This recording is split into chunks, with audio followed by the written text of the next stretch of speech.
Savoir et comprendre les plus récentes nouvelles qui nous touchent. Tout savoir en 24 minutes.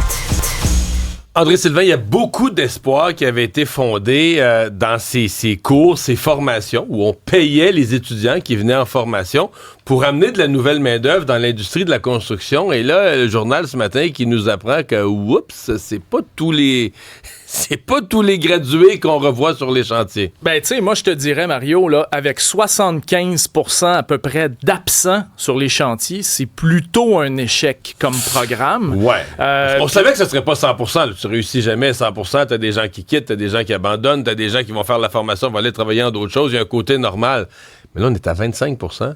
Ben, le gouvernement espérait entre 80 et 90% de rétention. Donc, pour expliquer, comme tu l'as fait, c'est que les gens pouvaient s'inscrire à un programme. Il y avait 4 programmes qui étaient offerts dans le domaine de la construction pour suivre une formation qui était payée. Donc, les étudiants allaient toucher jusqu'à 750 $ par semaine pour suivre la formation. Donc, à ce moment-là, tu sais, ça venait... L'objectif en arrière de tout ça, c'était de permettre à monsieur, madame, tout le monde de continuer de payer son loyer, de continuer de payer son hypothèque, mais d'aller chercher un travail, un nouveau travail, disons, d'aller... Surtout des gens qui n'avaient pas de formation, souvent des gens qui étaient sur le marché du travail, mais à temps partiel, sans formation, de dire, regarde là, tu vas avoir un métier, tu vas rentrer dans la construction. Ou des gens qui travaillaient au salaire minimum aussi, qui voulaient améliorer leur situation. Mais au niveau de l'échec, Michel Trépanier, qui est le président du Conseil provincial du Québec des métiers de la construction, lui aussi, il dit, écoute, ça n'a pas de bon sens, c'est un échec total. L'opposition avait soulevé la question, est-ce qu'on aurait dû, puis là, je sais que c'est pas simple, le mot forcé avec la Charte des droits et libertés, puis tout ça, t'as beau faire une formation, est-ce qu'on peut... Mais, tu sais... Est-ce qu'on aurait pu mettre un mécanisme où si tu vas pas travailler dans la construction au moins un certain nombre de mois ou d'années, tu rembourses ta formation ou une partie des sommes qu'on t'a données? Parce que là, il n'y avait aucune obligation. Tu suis le cours, tu es payé, puis après ça, tu fais ce que tu veux. Exactement. Je vais te donner un petit exemple comme ça rapide qui me vient en tête. Si tu prends en exemple l'armée, si tu veux faire médecine dans l'armée, tu vas t'installer dans l'armée, tu rentres dans l'armée paye tes études, mais tu as un nombre d'années à donner après. Et là, ça a été absolument pas le cas. Comme tu le dis, les gens étaient libres de faire ce qu'ils voulaient. D'ailleurs, ce qu'on avait su en cours de formation, parce que c'est pas le premier reportage du journal là-dessus, on avait su en cours de formation, mais là, c'était plus du placotage. C'était pas des statistiques aussi précises, mais des profs qui disaient, ben là, il y en a qui sont dans mon cours, mais ils veulent pas travailler dans les métiers de la construction. Ils veulent rénover leur chalet. Ils veulent faire de la construction, apprendre, devenir plus compétents en construction, mais pour eux-mêmes. Pas pour aller travailler sur les chantiers. Mais moi, je me disais à ce moment-là, c'est la loi des grands nombres. S'il y en a 3-4 qui font ça sur des centaines, tant pis, là, ça passe. Mais là, c'est parce que c'est plus ça. Là. C'est que là, c'est l'apport sur les chantiers de nouveaux travailleurs est pas suffisant pour justifier les sommes d'argent qu'on semble avoir mis là-dedans. Là. Mais dans tout ce que tu viens de dire, Mario, il y a un élément que moi, je voudrais soulever, c'est il y en a qui étaient dans le cours pour. Parce qu'il y en a qui allaient même pas au cours. Et ils étaient payés pareil. Hey, ça, c'est quelque chose. Ouais, il y avait des absents qui recevaient le chèque, là. Oui, absolument. Là. Ils faisaient l'école buissonnière, mais ils recevaient le chèque pareil. Fait qu'à un moment donné, c'est sûr que tu te rends compte qu'il y a peut-être une lacune dans ce programme-là. Le gouvernement maintient, parce que là, on avait dit qu'on reconduisait ça. Le ministre Boulet avait dit que c'est un grand succès, mais il avait dit que c'est un grand succès sur la base. Il y a eu des inscrits, là. Le gouvernement disait que c'est un grand succès. On a ouvert le cours, puis tous les cours on a ouvert le programme, puis tous les cours, tous les groupes se sont remplis. Là, on fait une phase 2. Est-ce qu'on va changer les règles du jeu ou peut-être qu'on va y songer à partir de ce matin? Ben, probablement, moi, je pense. Parce que, sincèrement, à 26%, là, c'est quelque chose comme ça de rétention. Ça sera pas un programme qui sera viable. Ouais, le gouvernement maintient que le 26% va peut-être augmenter un peu, qu'il y en a quelques retardataires, que leur formation n'est pas tout à fait finie, fait qu'on va monter à 30%. Mais, mettons, résumé, là, dans tous les scénarios, plus de la moitié des gens qu'on aura payés pour étudier en construction n'iront pas travailler sur les chantiers. Là. Je pense qu'on peut... difficile d'en être satisfait. 7 octobre, évidemment, dans l'actualité aujourd'hui, il y a tout ce qui tourne autour de ces commémorations de part et d'autre du 7 octobre, des attaques du Hamas là, qui ont fait 1200 morts en Israël, mais aussi commémoration de toute cette année de tragédie là, dans la bande de Gaza et en Israël. Ça aussi, c'est un bon mot, Mario, commémoration, parce que j'ai beaucoup entendu premier anniversaire qui a plus une connotation joyeuse. Il y a même en fin de semaine qui célébrait là, ce qu'a fait le Hamas le 7 octobre comme étant une excellente chose, un geste de résistance extraordinaire. Là. T'as un peu, là. Je vais rappeler quand même qu'il y a eu 1205 personnes qui ont été massacrées le 7 octobre par le Hamas. Des bébés, des enfants. Absolument, avec des vidéos qui ont été diffusées en direct sur les réseaux sociaux, des terroristes qui appelaient leurs parents en disant « Hey, je viens d'en tuer un! Hey, je viens d'en tuer deux! » T'sais, et ensuite de ça, il y a eu 251 personnes qui ont été prises en otage, amenées dans la bande de Gaza. 97 se trouvent toujours là-bas, mais du côté israélien, on dit il y en a au moins 33 là-dedans qui sont morts. C'est ça. Donc, la grande question, c'est quand est-ce qu'on va pouvoir ramener ces gens-là? C'est sûr que si on fait abstraction, disons, de toute la guerre qui a suivi cet événement-là, ça a créé un grand traumatisme quand même chez les Israéliens. Eux se sentant en sécurité avec les grands murs, avec les interdictions de passage, les contrôles et tout ça. Et là, ça leur a un petit peu montré leur vulnérabilité. Ouais, puis les services secrets israéliens en ont bavé là, dans les semaines de ne pas avoir vu venir, de ne pas avoir préparé la défense de ça, parce que les services secrets israéliens se vantaient là, d'être capables de tout voir venir. Ils se sont repris depuis, mais ça a été aussi ce qui a enclenché une guerre sanglante qui a coûté la vie à des milliers de civils dans la bande de Gaza. Puis là, aujourd'hui, évidemment, la question se pose, est-ce que d'un côté, on va dire l'attaque est disproportionnée du côté d'Israël, mais de l'autre côté, on va dire Israël a pris la décision qu'ils veulent plus vivre ça, donc ils vont détruire les groupes terroristes autour de leur pays. Donc, ça a commencé par le Hamas, le Hezbollah. Mais, chez nous, il y a quand même une nervosité. Le SPVM qui avait annoncé vendredi matin, a fait une conférence de presse pour dire qu'il serait en hyper-vigilance pour les 3 jours suivants. Donc, samedi, hier et aujourd'hui. Absolument, parce qu'il y a énormément de manifestations quand même qui sont en train de se préparer pour, comme je le disais, souligner le 7 octobre. Si tu me permets, Mario, je vais te ramener en Israël pour tout ce qui est traumatisme et tout ça. Tu parlais de la guerre sanglante, tu as raison de le mentionner. On parle quand même de 41 455 Palestiniens en ce moment qui ont été tués depuis, puis c'est en majorité des civils. Israël est rentré au Liban, dans le sud Liban. Là, est-ce qu'il va, oui ou non, attaquer l'Iran et tout ça? En attendant, en Israël, la guerre est loin de faire l'unanimité. Et ce qui se produit, c'est qu'il y a des réservistes, des groupes de réservistes qui ont été appelés. Et les ultra-orthodoxes ne font pas partie majoritairement de la conscription, donc eux ne sont pas appelés. Donc, il commence à avoir une espèce d'opposition interne sur la façon de gérer tout ça. Donc, si je te ramène maintenant chez nous, effectivement, tout est en train de se préparer pour que les rues de Montréal, aujourd'hui, je dirais, j'allais dire célèbre, mais parce qu'il va y avoir les deux côtés aujourd'hui. Là. Tu vas avoir des manifestations pro-palestiniennes, mais on comprend qu'il va y avoir des contre-manifestations. Il y a aussi des gens de la communauté juive qui vont vouloir commémorer le triste anniversaire. Est-ce que ces groupes-là vont se retrouver dans les mêmes rues, vont se croiser? Alors, le SPVM va certainement faire le maximum pour garder ça civilisé et tranquille dans nos rues, mais on verra. En attendant, malheureusement, il y a des gens ici à Montréal, comme tu le disais, qui scandent des slogans anti-Israël. Des slogans guerriers, des slogans de détruire Israël. Exactement. Et c'est le cas d'un conférencier qui se nomme, attends un petit peu, Iyad Abu Ahmed, qui lui a tout simplement dit que il y a un an, c'est une grande victoire pour le Hamas, ce qui s'est produit le 7 octobre. Évidemment, ce monsieur-là fait l'apologie du groupe terroriste et tout ça. Et pourquoi on parle de lui ce matin? Alors, parce que lui, il fait partie de l'Institut canadien de la civilisation islamique qui loue des locaux à l'Association musulmane du Canada. Il loue, entre autres, je te dirais, un immeuble situé rue Belmont au centre-ville. depuis 2020 à peu près, et cet immeuble-là bénéficie évidemment d'une exemption de taxes de la Ville de Montréal. Donc là, la grande question aujourd'hui, c'est... Est-ce qu'on subventionne des groupes pro-terrorisme? Voilà, exactement. C'est vraiment la question. C'est vraiment la question, et quand on se penche un peu sur l'Association musulmane du Canada, on se rend compte qu'elle a certains liens avec le Hamas et avec les frères musulmans également, qui sont une autre entité terroriste. Qui sont un peu l'inspiration de tout ce mouvement islamiste radical là, puis qui prône la violence. Puis...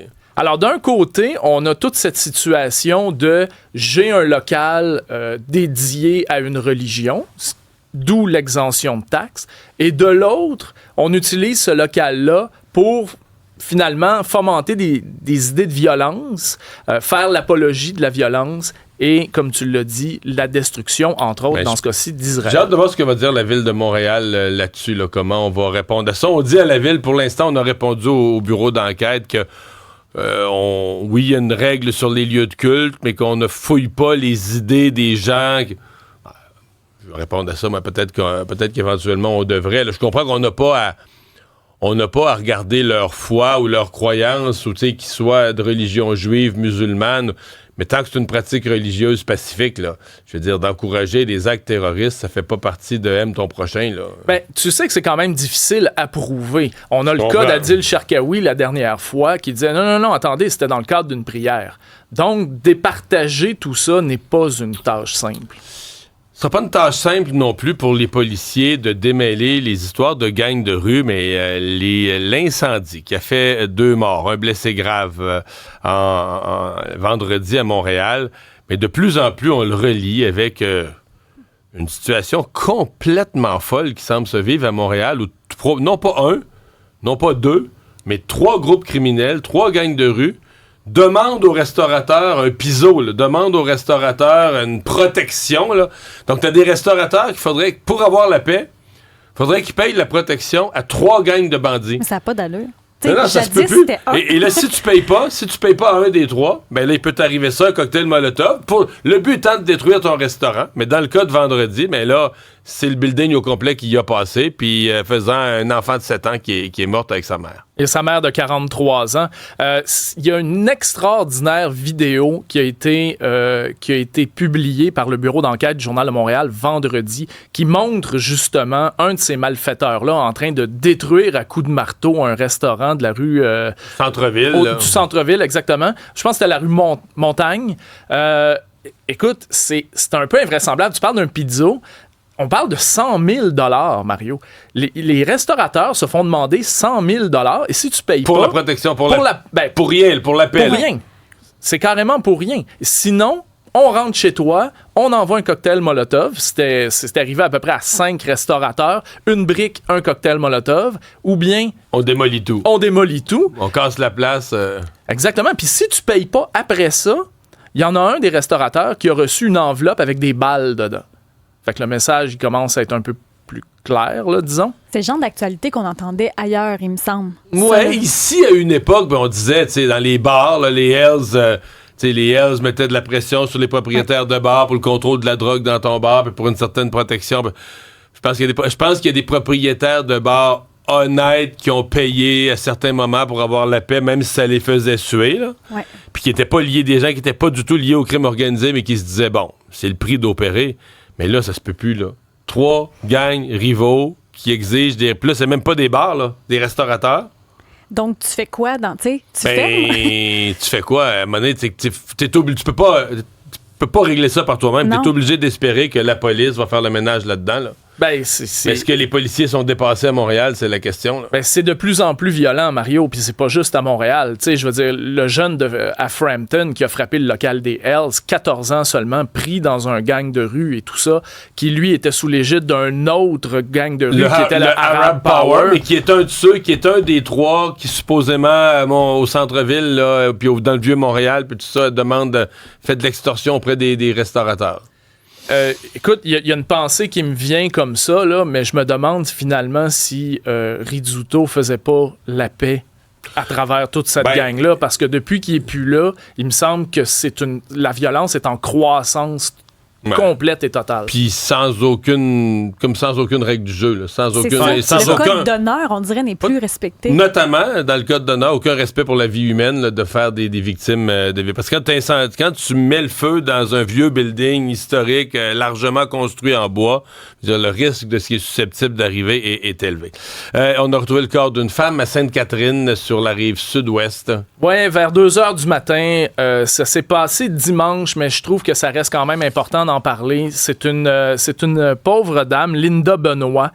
Son corps a été retrouvé avec des marques de violence épouvantable. Elle hébergeait un homme dans la cinquantaine, Éric Biscotti, depuis à peu près 6 mois.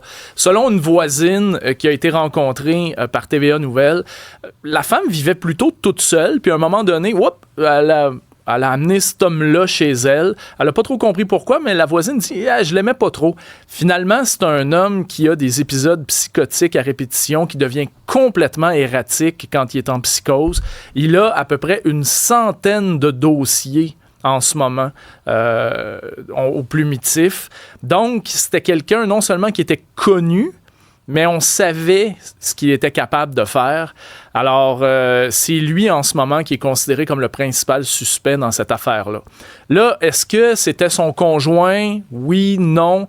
C'est pas clair encore. Si ça s'avère, il pourrait s'agir du 12e féminicide en contexte conjugal. C'est quand même la 20e femme assassinée au Québec depuis le début de l'année. Et finalement, un sondage sur cette idée, beaucoup poussé par Québec solidaire. Bon, le PQ puis d'autres disaient, on en a parlé nous aussi, mais en tout cas, dans les dernières semaines, c'était beaucoup poussé par Québec solidaire de fournir les repas gratuits aux enfants à l'école. Au primaire et au secondaire. Et d'ailleurs, le sondage léger a été commandé par Québec solidaire. On parle quand même de 54% des citoyens québécois qui seraient favorables à une aide alimentaire pour les enfants, à des repas gratuits. On parle ici du midi. Et si jamais les parents étaient amenés à donner une contribution, là, ça monte à 67% de faveur. Donc, en gros, c'est sûr qu'il y en a qui payent, il y en a qui payent pas, parce qu'il y a des écoles en ce moment au Québec qui fonctionnent comme ça. Donc, il y a des parents qui donnent rien, il y a des parents qui donnent le maximum. Contribution volontaire. Exactement. Il y a des parents, donc, qui donnent à peu près 7,50, d'autres qui donnent rien. En moyenne, en ce moment, dans ce qui se fait au Québec, on parle d'à peu près 3,50 comme moyenne. Donc, ça reste quand même un programme qui peut être viable, probablement. Québec solidaire, lui, Gabriel Nadeau-Dubois, dit, écoutez, un enfant qui a le ventre vide, c'est un enfant qui apprend pas. Un enfant qui apprend pas, c'est un enfant qui a de la misère à l'école, puis un enfant qui a de la misère à l'école, c'est un enfant qui décroche. Donc, pour prévenir le décrochage, remplissons leur ventre, puis donnons-leur une chance. Ouais. La question, c'est à qui appartient cette responsabilité de nourrir les enfants? Est-ce que c'est à l'école? Est-ce que c'est aux parents? L'idée de contribution volontaire, c'est pas fou. De l'autre côté, bon, on sait, le monde étant le monde, t'as des gens qui auraient tout à fait les moyens de contribuer, qui contribueront pas, qui n'ont pas cette fierté-là. Mais enfin, l'idée fait certainement son chemin. Après ça, c'est une idée en théorie intéressante. Maintenant, la grande majorité des écoles au Québec, présentement, n'ont pas les installations, là. Ils n'ont pas de cuisine, ils n'ont pas les installations sur place là, pour faire les repas. Mais il existe quand même des traiteurs. Il y a quand même des traiteurs que tu peux embaucher et... Moi, mes enfants avaient ça là, au primaire. Là, pour ceux qui n'avaient pas de lunch et tout ça, tu pouvais acheter une petite boîte à lunch. Je pense que ça coûtait 5$ ou 5,50$. L'enfant avait un repas chaud ou froid, là, dépendamment de la journée. Puis après ça, c'était mis sur le compte des parents. Puis là, tu recevais ta facture à un moment donné. Stéphane Venn, dont on a parlé au cours des derniers jours, Isabelle, pour ses commentaires sur une photo de Léa Clermont-Dion, eh bien, c'est allé plus loin, là. Hein? Il a démissionné eu des conséquences. Vendredi, fin d'après-midi. Vous avez peut-être raté la nouvelle. C'est pour ça que je voulais y revenir ce matin. On se rappelle de cette publication qu'il avait faite sur le compte X où il a pris une photo de casting de Léa Clermont-Dion qui dit que la façon dont elle est posée, avec une tête un peu penchée, la bouche un peu ouverte, c'est un code sexuel hyper connu pour les hommes, pour les femmes. De là a découlé un tas de commentaires misogynes. Il a supprimé la publication. Il s'est excusé. Sauf que le mal était un peu fait. Il y a un mouvement qui s'est fait par la suite, mot-clic #bouche ouverte. C'est Laurie Dupont de Elle Magazine qui a lancé ça. Ça, j'ai trouvé ça quand même rigolo. Là, tout le monde partageait des photos d'eux avec la bouche penchée, la tête penchée, la bouche semi-ouverte. Ça avait fait vraiment le buzz cette semaine où la plupart des célébrités ont participé à ça.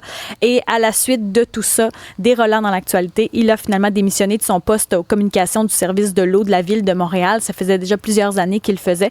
Et à la suite de tout ça, il a choisi de démissionner. Ce qu'il raconte, c'est qu'il trouve ça dommage, finalement, qu'il n'ait pas pu avoir un débat sur la place publique. Ça, c'est son côté. Et de l'autre, tous les commentaires misogynes. Officiellement, il a démissionné. Parce qu'on se demande tous, est-ce qu'on l'a démissionné? Est-ce qu'on l'a encouragé? Ouais. Est-ce qu'il était proche de la retraite puis a pris une retraite anticipée par la force des... On ne sait pas trop exactement les conditions. L'officiel, c'est qu'il a démissionné. C'est ça qu'il a dit. Mais effectivement, on ne connaît pas le contexte en question. Mais ce qui a fait aussi réagir, c'est oui, le commentaire est déplacé, vraiment.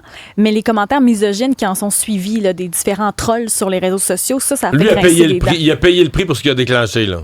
Aussi, entre autres, de ça. Ouais. C'est sûr que le fait que peut-être qu'il était aux communications de la Ville, qu'il a déjà collaboré, parce que, tu sais, c'est un auteur connu, je veux dire, il a fait d'excellentes chansons aussi. Je sais que Léa Clermont-Dion disait en entrevue qu'il a déjà collaboré à Je vous salue, salope, le documentaire qu'elle a fait. Il y a une de ses chansons qui se retrouvait dans le documentaire.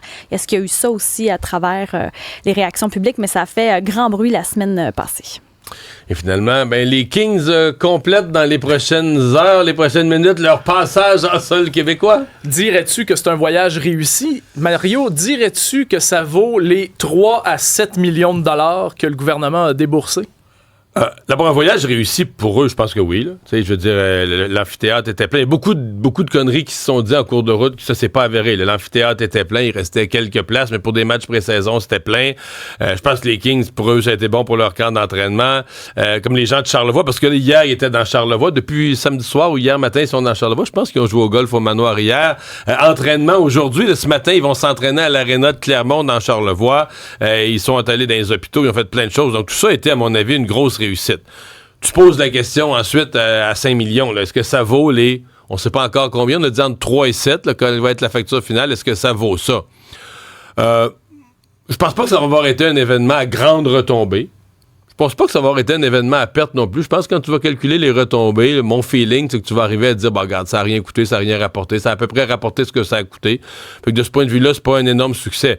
C'est un succès dans la mesure où c'est le gouvernement du Québec veut se rapprocher de la Ligue nationale de hockey, montrer de la Ligue de l'intérêt à la Ligue nationale de hockey, dans l'espoir peut-être, faible mais réel, moi je le dis comme ça, faible mais réel de revoir une équipe à Québec. C'est peut-être là. Évidemment, si on a une équipe à Québec, on va dire que Girard puis Legault, tout c'est des génies, là.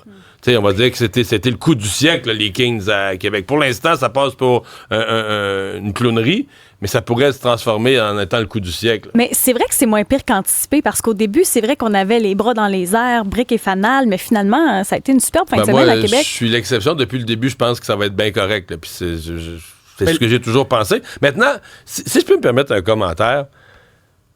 Mettons que Québec solidaire critique ça, là, je les comprends, c'est de la belle politique, c'est parfait, tu comprends, la balle est au centre du marbre, puis elle frappe. Mais les libéraux qui ont critiqué ça, puis le chandail, excusez-moi, là, mais moi j'ai vécu là, de voir Jean Charest acclamer la Québec, parce qu'il a donné le centre Vidéotron, là, puis les libéraux récoltés aller-retour, là, moissonner le crédit politique. Pour nous, on a donné un amphithéâtre de niveau Ligue nationale de hockey. Mais excuse-moi, là. Si tu voulais pas de hockey de la Ligue nationale, si t'es le Parti libéral, tu voulais pas de hockey de la Ligue nationale, pourquoi t'as mis 400 millions? T'aurais peut-être pu construire un amphithéâtre plus petit à 250 millions ou à 200 millions pour les remparts.